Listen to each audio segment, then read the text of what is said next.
घाईची वेळ असते आणि त्यावेळी नक्की भाजी काय करावी आणि असली तरी कशी करावी हा मोठा प्रश्न असतो, जेणेकरून भाजी आपली पटकन होईल. तर आज आपण अशाच एका सोप्या कमीत कमी साहित्य वापरून पटकन होणारी आणि त्याचबरोबर चवीलाही तितकीच टेस्टी असणारी गवारीची सुक्की भाजी बनवणार आहोत. बनवायला एकदम सोपी आहे, चवीला तर खूपच छान लागते. इथे पाहूनच तुम्हाला कल्पना आली असेल, दिसायला देखील किती छान दिसत आहे. आणि ही भाजी जी आहे ही मुलांना देखील खूप आवडेल. तुम्ही टिफिनमध्ये नेऊ शकता. गरम गरम चपाती भाकरी किंवा वरण भाताबरोबर साईड डिश म्हणून आपण ही भाजी खाऊ शकतो. नॉर्मली सगळ्याच घरामध्ये गवारीची सुक्की भाजी बनवली जाते, पण त्याच्यामध्ये थोडंसं वेगवेगळ्या पद्धतीने जर बनवली तर खाताना ही दरवेळी वेगवेगळी टेस्ट आपल्याला लागेल. तर काय काय चेंज करून आपण बनवू शकतो पुढे व्हिडिओमध्ये मी सांगितलेलं आहे. तर त्यासाठी व्हिडिओ स्किप न करता शेवटपर्यंत पाहत राहा. तर कमीत कमी साहित्य वापरून पटकन होणारी गवारीची भाजी बनवायला सुरुवात करूया. अशाच नवनवीन रेसिपी पाहण्यासाठी चॅनलला सबस्क्राईब करा आणि बेल आयकॉनला प्रेस करा. तर गवारीची सुक्की भाजी बनवत आहोत, तर त्यासाठी मी इथं कोवळी गवार घेतलेली आहे, निवडून घेतलेली आहे. त्यानंतर ही पाण्याने स्वच्छ धुवून घेतलेली आहे. गवारीच्या शेंगा धुवून झाल्याच्या नंतर कमीत कमी 10 ते 15 मिनिटासाठी मी अशाच पाण्यामध्ये ठेवलेल्या आहेत. त्यामुळे ह्या शेंगा ज्या आहेत त्या एकदम टवटवीत होतात, किंवा जेव्हा ताज्या असतात तेव्हा जसं फ्रेशनेस शेंगांमध्ये वाटतो, अगदी तसंच फ्रेशनेस पाण्यामध्ये ठेवल्यामुळे वाटायला लागतो. ते ह्या धुवून स्वच्छ करून मी काढून घेतलेले आहेत. आता आपण फोडणीची तयारी करूया. भाजी बनवण्यासाठी मी इथे पॅन गरम करून घेतलेली आहे. त्यानंतर याच्यामध्ये 2 चमचे तेल टाकलेलं आहे.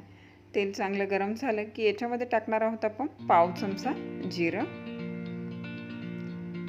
जिरं चांगलं फुलायला लागलं की त्याचबरोबर टाकणार आहोत पाव चमचा मोहरी. जिरं आणि मोहरी इथं चांगली फुललेली आहे, इथे पाहू शकता. छान फोडणी बसते जिरा मोहरीला, तर टेस्ट छान लागते. त्याच्यानंतर टाकणार आहेत 1 चमचा बारीक ठेचून घेतलेला लसूण. लसूण ठेचून घातल्यामुळे त्याची टेस्ट जी आहे ती खाताना अतिशय सुंदर लागते. हा थोडासा आपण परतवून घेतलेला आहे. त्यानंतर याच्यामध्ये टाकणार आहोत थोडीशी कढीपत्त्याची पाने, 7 ते 8. सगळं मिक्स करून घेऊया. आणि साधारणतः सोनेरी कलर आल्याच्या नंतर आपण याच्यामध्ये टाकणार आहोत धुवून घेतलेल्या गवारीच्या शेंगा. गवारीच्या शेंगा सगळ्या आपण पॅनमध्ये टाकून घेतलेल्या आहेत. तर आता ह्या मिक्स करून घेऊया. हलक्याशा आपण तेलावर परतून घेणार आहोत. शेंगा तेलावर चांगल्या परतून घेतल्यामुळे शेंगांचा कलर जो आहे तो हिरवागार राहतो आणि शेंगा शिजतात देखील लवकर. 2 मिनिट शेंगा चांगल्या तेलावर परतून घेतलेल्या आहेत. त्यानंतर सुके मसाले ॲड करूया. 1 चमचा धना जिरा पावडर.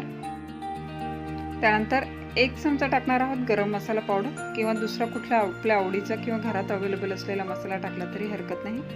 पाव चमचा हळद. आणि त्यानंतर मी इथे टाकणार आहे, एक कलर छान येईल याने, काश्मीरी मिरची पावडर टाकत आहे, अर्धा चमचा. कमी तिखट असते ही. आणि चवीपुरतं मीठ टाकून घेऊया. यानंतर टाकलेले सगळे मसाले गवारीमध्ये मिक्स करून घेऊया. हे देखील शेंगांबरोबर थोडा वेळ आपण परतून घेणार आहोत. मसाल्यांचा कलर आणि हिरवेगार शेंगांचा कलर ह्याच्यामुळे दिसायलाच इथे एवढं हे सुंदर दिसत आहे. तर आता हे मिक्स करून झालेले आहेत. आपण याच्यामध्ये थोडंसं पाणी ॲड करून टाकणार आहोत.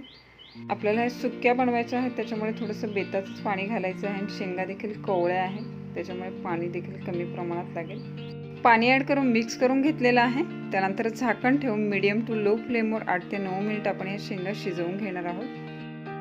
गवारीची सुक्की भाजी बनवताना वेगवेगळ्या पद्धतीने आपण बनवू शकतो. तर इथे फोडणीमध्ये कांदा घालून आपण बनवू शकतो, कांदा टोमॅटो घालून बनवू शकतो, किंवा गवारीच्या शेंगांबरोबर कच्च्या बटाट्याचे काप करून घातले तर ती भाजी देखील खायला खूप छान लागते. 8 ते 9 मिनिटांनी आपण चेक करूया. चांगली वाफ आलेली आहे. हे मिक्स करून घेऊया. आणि कलरही इथे पाहू शकता किती छान दिसत आहे. 8 ते 9 मिनिट आपण लो फ्लेमवर शिजवून घेतल्याच्या नंतर आपण चेक करूया. इथे इझिली प्रेस होत आहे, तर गवार आपली शिजलेली आहे. तर फायनली आपण याच्यामध्ये टाकणार आहोत 2 चमचे भाजलेले शेंगदाण्यांचा कूट टाकल्याच्या नंतर मी पुन्हा झाकण ठेवून 3 ते 4 मिनिटासाठी हे शिजवून घेणार आहे. 4 मिनिट झालेले आहेत, तर झाकण काढून आपण चेक करूया. चांगली अशी वाफ आलेली आहे. इथं तेलही भाजीमधनं वेगळं झालेलं आहे, तर पाणी देखील आटलेलं आहे आणि भाजी आपली शिजलेली आहे. गरम गरम भाजी खायला चपातीबरोबर भाकरीबरोबर खूप छान लागते. ही भाजी जी आहे ती बनवायला पटकन होते. जर टिफिनला द्यायची असेल तर एकदम परफेक्ट रेसिपी आहे. एका साईडला आपण चपाती करेपर्यंत दुसऱ्या साईडला ही भाजी आरामात शिजते आणि सकाळच्या वेळी करायची म्हटली तर एकदम कमी वेळामध्ये पटकन होणारी भाजी आहे. किंवा जेवणामध्ये देखील आपल्याला सुकी भाजी लागतच असते, तर त्यावेळी देखील आपण ही भाजी बनवू शकतो. गरम गरम चपाती, भाकरी किंवा वरण भाताबरोबर साईड डिश म्हणून खायला देखील ही भाजी अतिशय छान लागते. तिखटाचं प्रमाण कमी जास्त करून जर बनवली तर मुलं देखील खूप आवडीने ही भाजी खातील. तर घरी नक्की या पद्धतीने ही रेसिपी करून पहा. आणि जर गवारीची भाजीची रेसिपी जर तुम्हाला आवडली असेल तर न विसरता रेसिपीला लाईक करा, कमेंट करा, शेअर करा. आणि अशाच नवनवीन रेसिपी पाहण्यासाठी किटी किचन यूट्यूब चॅनलला न विसरता सबस्क्राईब करा आणि त्या बाजूला असलेलं बेल आयकॉनचं बटन प्रेस करा, जेणेकरून येणाऱ्या सगळ्या नवीन रेसिपीचं नोटिफिकेशन सगळ्यात आधी तुम्हाला मिळेल. तर पुन्हा भेटूया एका नवीन रेसिपीसह. तोपर्यंत टेक केअर, बाय बाय.